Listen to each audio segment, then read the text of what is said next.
You're listening to 5 Minutes of English with Laura Pickens, a short podcast about the way we actually talk, like for real.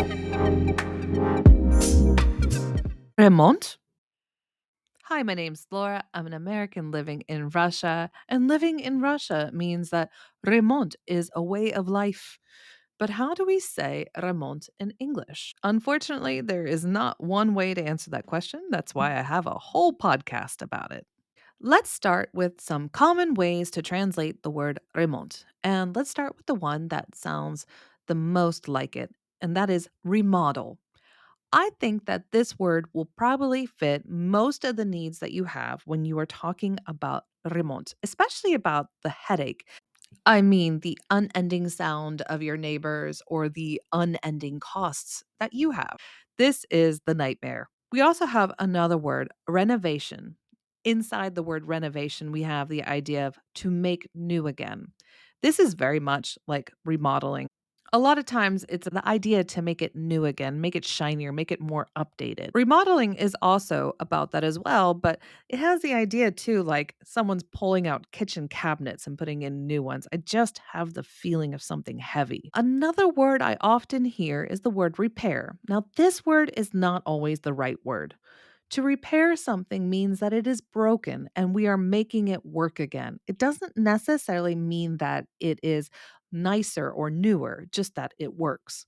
So we wouldn't say my house is undergoing repairs unless you want someone to ask, oh my God, what happened to your house?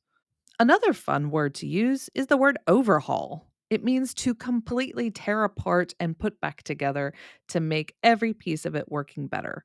Another way that remont comes up is if you're advertising your apartment and you'd say it has a new remont. How would you say that in English? Recently remodeled would be good, but that doesn't really speak to the style that's inside. If you're talking about it has vierro remont, for example, you would say that it has European interior design, but we wouldn't use anything like remodel or renovate.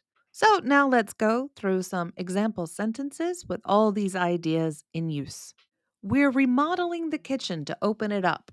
We're ripping out the walls and we're putting in an island so that we can have more place to sit. We're renovating our bathrooms. We're putting in new tiles and new fixtures. The place looks so much better. After the storms last week, we have to have our roof repaired. I can't believe you bought that old house. You're going to have to overhaul all of the electric and plumbing work. Wow, your apartment is very retro. I dig this interior. Have you thought about updating it? That should get you started on ways to talk about the word remont. If you want to practice some of these ways, you can come join us on our private Telegram chat where we have more practice and we have additional resources after each podcast. You can find out more in the description or you can come to laurapickens.ru/podcast and I will see you in the next one.